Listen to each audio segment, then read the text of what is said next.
Well, then, as much as we are still reeling from the unfortunate death, 70 years old, of the great James Sugar Bear Harris, and I regaled everyone with his tales of daring do and his illustrious career.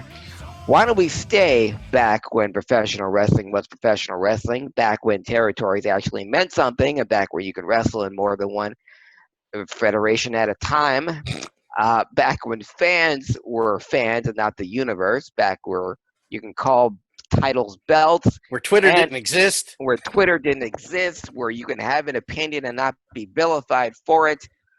Uh, this, my friends, is the wrestling historian. We're gonna go back to August 2nd, a date which was recognized earlier on social media on the self same Twitter that we so deride. But on August 2nd, still it's something to be shared. August 2nd, 1992, Baltimore, Maryland, WCW Heavyweight Champion Big Van Vader defending against Ron Simmons, and the the crowd, the pop, the atmosphere that night. Uh, Vader going for the Vader bomb, Ron Simmons going over top, Vader bouncing off the rope, and Ron Simmons catching Big Van Vader and a tremendous power slam, covering him for the 1, 2, 3. And the amount of joy when you look at that win again by Ron Simmons, look at the crowd, look at the young man in the blue shirt that came from the back row all the way to the front to see the 3 count and him jumping up and down with his hands on the guardrail to steady him, because he's with every jump he's going higher and higher with in elation over Ron Simmons winning the WCW Heavyweight Championship and being the first recognized black man to be a world heavyweight professional wrestling champion. You know what I noticed just as we were sharing the footage on Facebook and shit this week? I cursed. I did it. I finally did it this week. Damn There you it. go. That kid's not in the front row. No. That kid runs about 7 rows down. The Yes. quickest I've ever seen any adult, child, teenager ever run down an arena step. Like it was one step from like row 6 or 7 down to the guardrail and does that without killing himself. When anybody tries to invalidate something like that, I just point to that kid and go, yeah, he sucked. What a draw he was, right? That's what we don't have right now in professional wrestling. That's why it's hard to watch, because there is not. It's not because there's no crowd. Because even when there before the pandemic, when the place was packed, you didn't see that kind of emotion. No. You didn't see a kid running from all the way in the back of the building, wanting to run in the front row just because he knew he had a chance to watch history. And then when he did, he couldn't contain himself because of the joy that he felt and the joy that we all felt when it happened, because that was a complete shock. Because that whole card was Sting was supposed to face Vader, and he was laid out by the debuting Jake the Snake Roberts, who Jim Ross pointed out he doesn't even wrestle here. And because of that, God damn it, Jake. They had to pick a new challenger. And Ron Simmons' name was picked out to challenge Vader for the WCW Heavyweight Champion at the beginning of the show. And the rest is history. And Ron Simmons will forever be known as the first black WCW champion in history, the first black recognized world champion. No offense to Bobo Brazil or to Bearcat Wright, who owned a version of the WWA Heavyweight Championship in the late 50s when it was considered a world heavyweight champion. But Ron Simmons, that's my tribute to him for this week. I have a question. Sir. Why didn't that last? I don't know. That is a good question. It's very vague. Like, I know it happened, and I remember Ron Simmons Mhm. watching him as a kid, and I mean, I was happy he beat up Vader. Yeah. The cultural significance, of course, didn't hit me till I was much older. But why did Uh, what the hell held that back? my thing, Dan, what I think would be lack of challengers. I think Ron's only pay-per-view main event was against the Barbarian, of all people. Uh, he never had a program with Rick Rude. Rick Rude was the United States champion. I don't know how much of a moneymaker that would be. I just remember when Vader regained it, there was more main events and big crowds with Vader versus Sting and then Vader versus Flair, um, than there was for Ron Simmons as champion. It might have been and Bill Watts was a booker back then. Going back to Bill Watts, it might have been a Watts decision. Well, Um, no comment. yeah, I'm not I, allowed to talk about Bill Watts. Even though he shoved Eric Watts down my throat for years, I'm not allowed to talk yeah, about that. and caused more injuries than should have been because when he decided to take away the mats from ringside because we're tough and that's what men do because we're not the WWF, we're going to take away the mats and that just increased injuries, So you know, stupid. 10 to 20 times. But yeah, but regardless of how long he held it, and even though he only held it once, Ron Simmons made history August 2nd, 1992, beating Big Ben Vader to become the WCW Heavyweight Champion. August 3rd, 1983, an NWA TV taping in Spartanburg, North Carolina, Dan. The main event for that TV taping was, get this six-man, Ric Flair, Roddy Piper, and handsome Jimmy Valiant going up against Greg Valentine, Dick Slater, and the NWA TV champion, the Great Kabuki. All right. That was the main event. But the opening for that TV taping, Dan, was the NWA United States Heavyweight Champion, Greg Valentine, defeating Bret Hart. Oh, wow. Yep. August 3rd, 1983. That's amazing. Yeah. That's some weird, wild stuff. For some reason, I pulled out Gene Simmons, and I can't tell you why. That's amazing. That same date, August 3rd, 1991, right here, Philadelphia.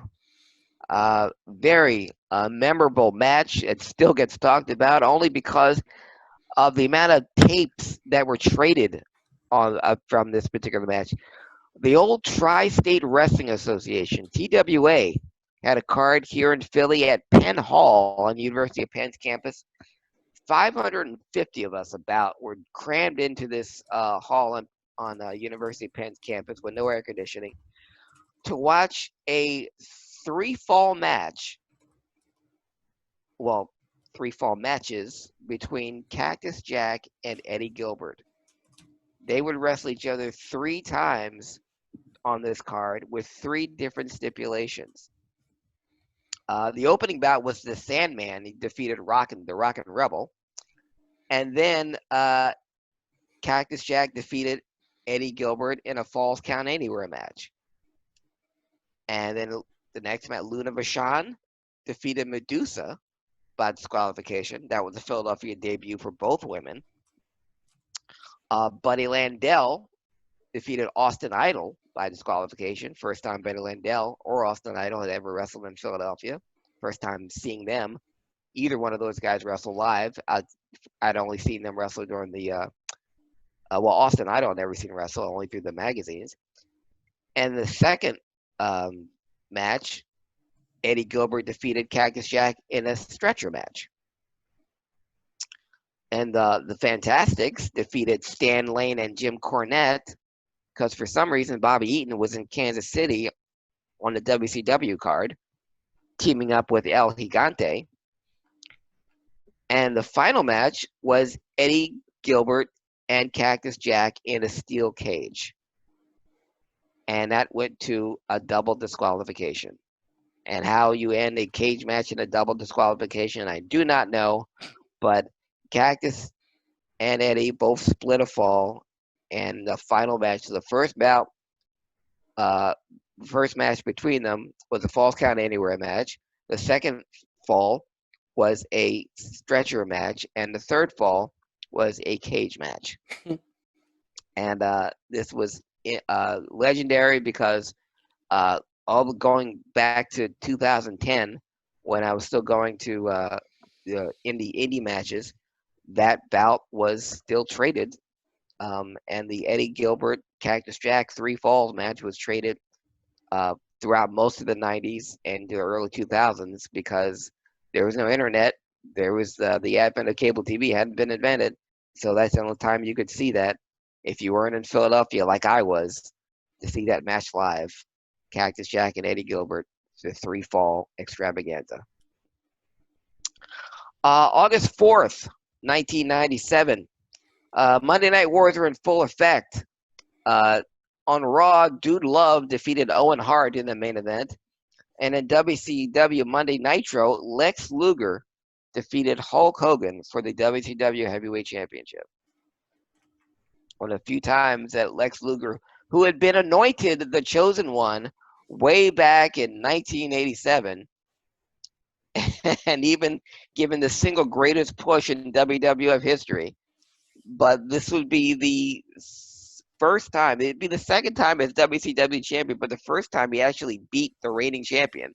He never beat Ric Flair. He never beat Sting, but he defeated Hulk Hogan for the WCW heavyweight title, August 4th, 1997.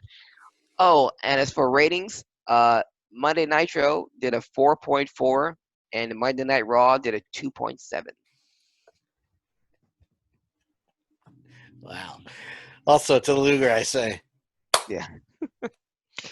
August 5th, 1996, landmark day in junior heavyweight title history, Dan, because the great Sasuke defeated Ultimo Dragon in Tokyo, Japan. Now, the great Sasuke was already the IWGP junior heavyweight champion, but by defeating the Ultimo Dragon, he became the NWA junior heavyweight champion, the War International Junior Heavyweight Champion, the British Commonwealth Junior Heavyweight Champion, the UWA Junior Heavyweight Champion, the WWA Junior Heavyweight Champion, the NWA World Welterweight Champion, and the WWF Light Heavyweight Champion. The great Sasuke would unify all 8 separate junior heavyweight titles to become the first unified J Crown winner. Wow. So the J Crown was invented August 5th, 1996. All the champions, the championship belts, all the champions were in this tournament. So if you lost, you would lose your championship to whoever beat you. And that person would take your belt to face the next person in the tournament. And in the end, the great Sasuke defeated Ultimo Dragon to unify all 8 belts and become the first J Crown champion. Now, the J Crown would only be around for another year and a half, but the most spectacular thing was when Ultimo Dragon won the J Crown. Ultimo Dragon was already the NWA Junior Heavyweight Champion, and he won the WCW Cruiserweight belt. So the Ultimo Dragon, when he won the J Crown, became the most decorated heavyweight champion in history. He was the only, and still the only, reigning, defending title holder of 10 championship belts, a record that will never be broken. But the J Crown had its first champion August 5th, 1996. We're going to go to August 8th, my father's birthday, but a big day in the career of Vern Gagne. Because get this, Dan, August 8th, 1961, Vern Gagne defeated Gene Kiniski to win his second AWA Heavyweight Championship. 2 years later, August 8th, 1963, Vern Gagne would defeat Fritz von Erich to win his 5th AWA Championship. So August 8th, in the life of Vern Gagne, is very special. Wow. He beat Gene Kiniski in 1961 in Milwaukee, and he beat Fritz von Erich in 1963 in Texas. On that same date, August 8th, 1981, Wahoo McDaniel would defeat Roddy Piper for the United States Heavyweight Championship. This is landmark win only because Roddy Piper had been the United States champion since January of that year. So Wahoo McDaniel just ended the 8-month United States title reign of Roddy Piper. Now, Roddy Piper being the United States champion in the Mid-Atlantic, or anyone being United States champion in the Mid-Atlantic for 8 months was unheard of, because this was a territory that had Ric Flair, Rick Steamboat, Greg Valentine, Paul Jones, and Blackjack Mulligan. Being United States champion for more than was maybe a 3 or 4 month reign. Roddy Piper, who just came in from the Pacific Northwest as a heel, the only man that ever turned Ric Flair face, but had an 8-month title reign where they were bringing in guys left and right to try and challenge him. They turn wrestlers heel. I mean, they turn heel wrestlers face in order to take down Roddy Piper. Ric Flair turned face, couldn't defeat Roddy Piper. Ricky Steamboat couldn't do it. They turned Blackjack Mulligan face. He couldn't beat Roddy Piper. They turned Masked Superstar face. He couldn't beat Roddy Piper. Barry Windham changed his name to Blackjack Mulligan Jr. He couldn't beat Roddy Piper. Jay Youngblood couldn't beat Roddy Piper. Finally, it's Wahoo McDaniel returning to the Mid-Atlantic, the place where he first hit it big, and ended the 8-month reign of Roddy Piper. Before that, Dan, the longest reigning United States champion before Roddy Piper, Jimmy Snuka. Held it for 7 months. People sleep on the Mid-Atlantic on the runs that people had there. Roddy Piper and Jimmy Snuka are known forever in WWF history, but only because of their run in the NWA in the Mid-Atlantic could they have gotten to be where they are in the WWF. People know Roddy Piper from Piper's Pit and what a great heel he was. The heel he was in Mid-Atlantic was nothing compared to the heel he was in WWF. Yeah, I've heard that. That's where it started. And I mean, it got so bad that Piper begged to be turned face because fans were coming after him. One great story about Piper was after he had beaten someone, I believe it might have been Steamboat, after a bout, a fan came after him with a Bowie knife and stuck it in his chest, just missed his heart. Made the local paper, made the police blotter. But because there was no internet back then and no wrestling dirt sheets, because it was that night after Piper got out of the hospital, he begged Sandy Scott, "You got to turn me face, because this is getting serious." They made up a story because when it happened, that guy that came after Piper with a Bowie knife, there was a little girl there that Piper almost hit, or the police went by and Piper took her out of the way. The story that they ran in the wrestling magazines that I bought and that I believed hook, line, and sinker, that Piper was out on the street and this knife-wielding maniac was threatening this little girl, and Piper jumped in the way to save her life, and he got the knife in his chest. So Piper was a hero, and that's why he should be cheered.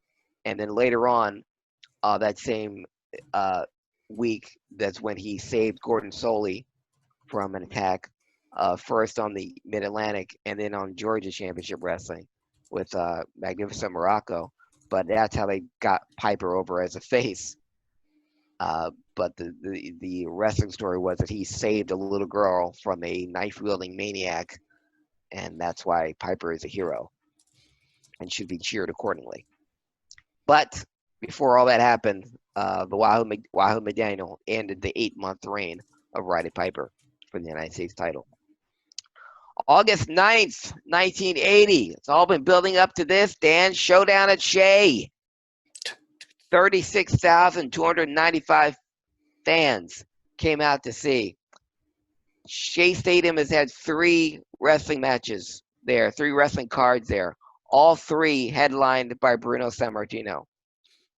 Wow. First, Bruno versus Pedro.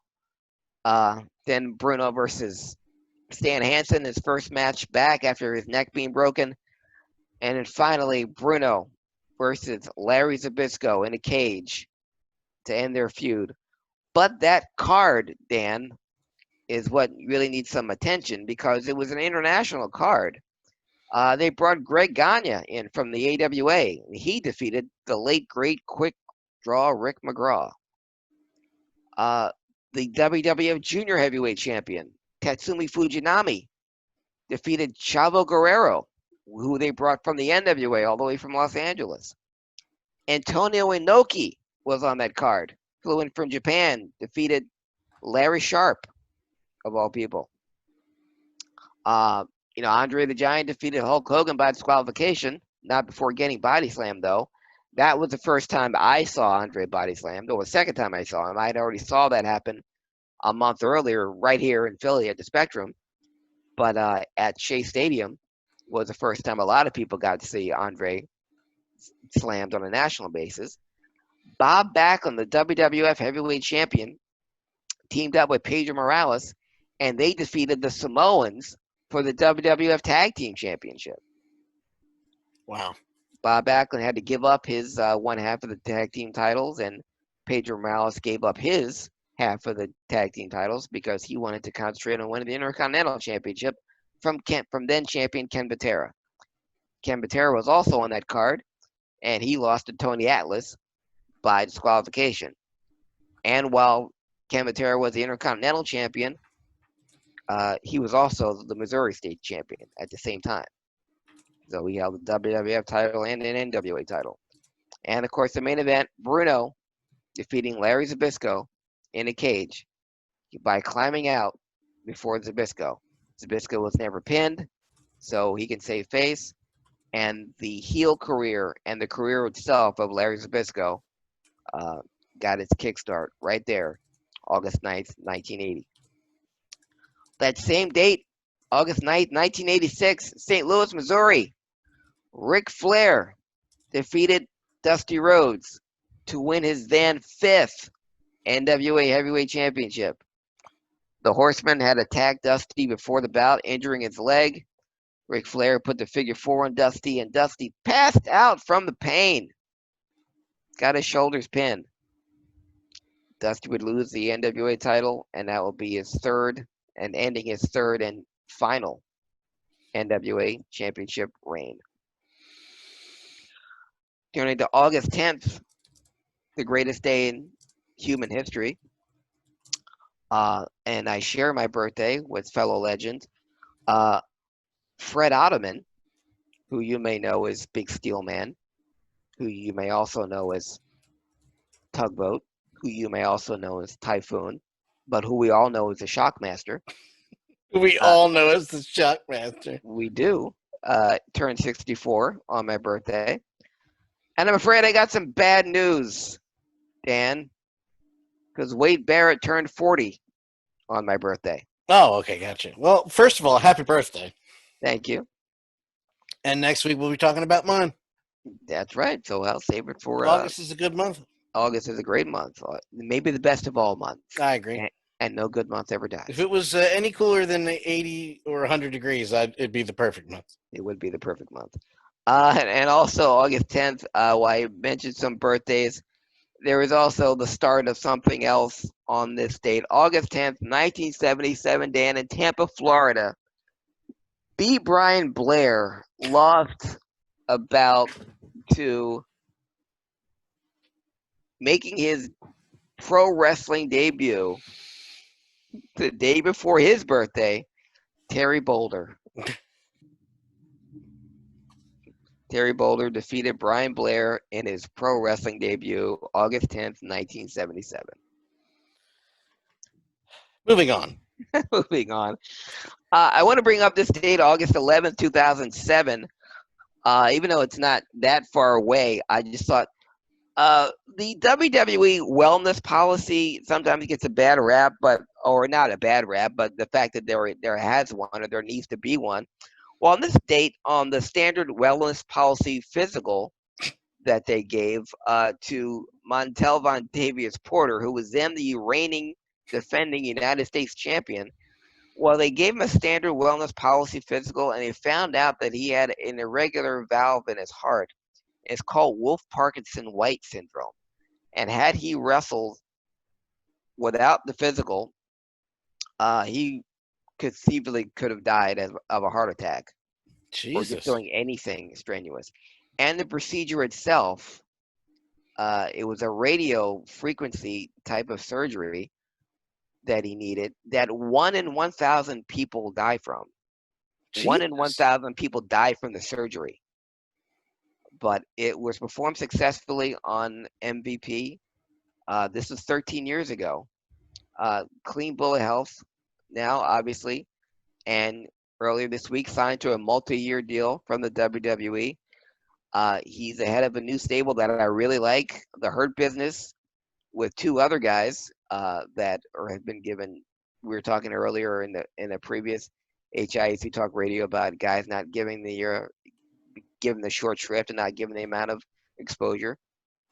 MVP is a leader now of the the Hurt Business.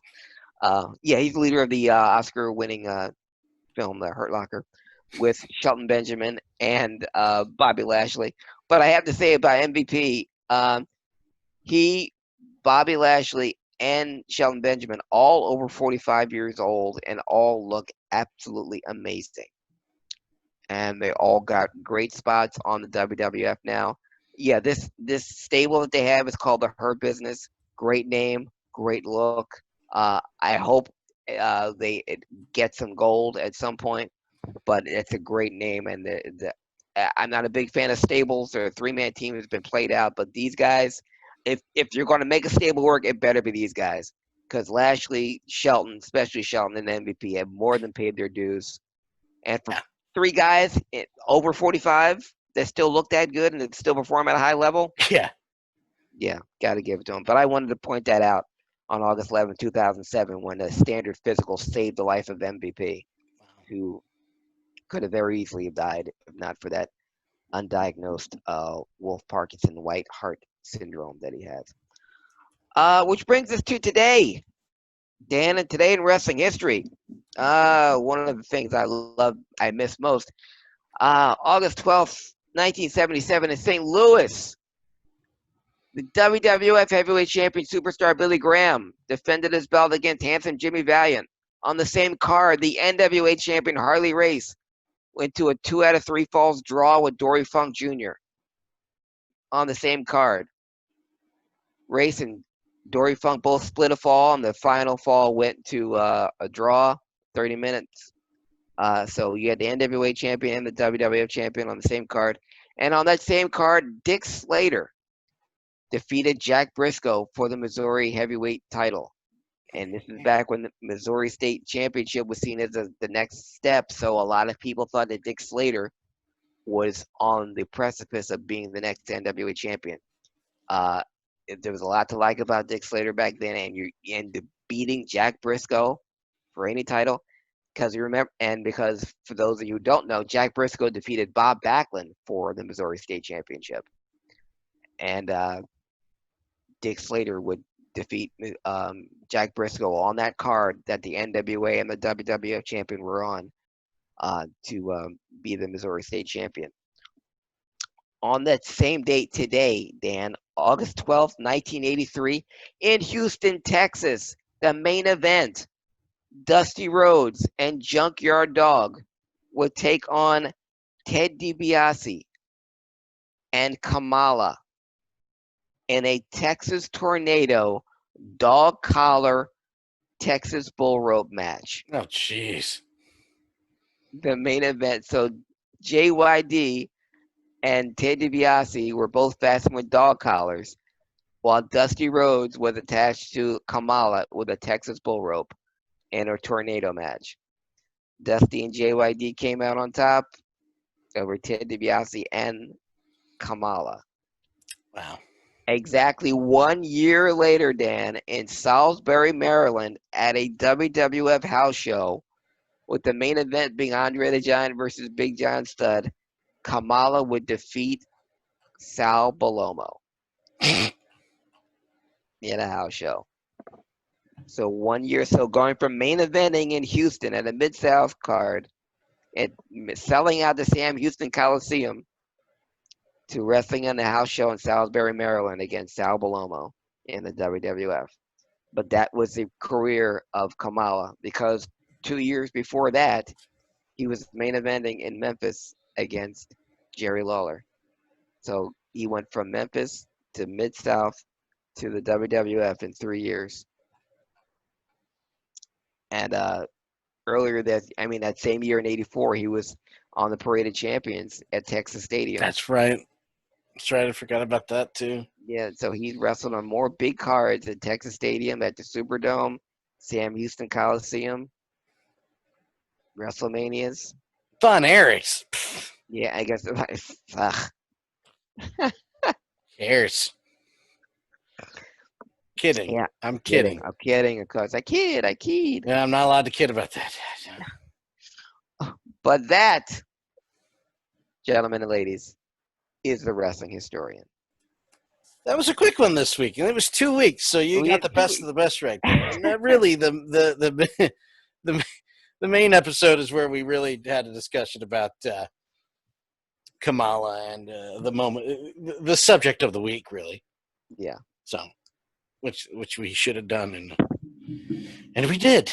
But with that being said, I think we're done for the week. We've been on the air a total 2 episodes, almost 2 hours. So I think I've done my job. I think our job's over. So it's about time we call it. Yeah. Let's call it. What are we going to call it? We'll call it the Aristocrats. Craig, where can people follow you? I was going to call it a night, but you can follow me on Facebook, on Instagram, and on Twitter at Craig Ligons, CraigLigeons. It's not very often we're not on the same page, so yes. What? Anyway, follow me on Twitter at DanLaw83, VOC Nation Radio Networks, VOCNation.com. Look on your smartphone and your podcast app, type in VOC Nation Radio Network if you want to watch live, twitch.tv/DanLaw83. If you want to watch later, youtube.com/DanLaw83. For Craig Ligons, I'm Lee Beverage, comedian Dan. We will see you next week. Good night.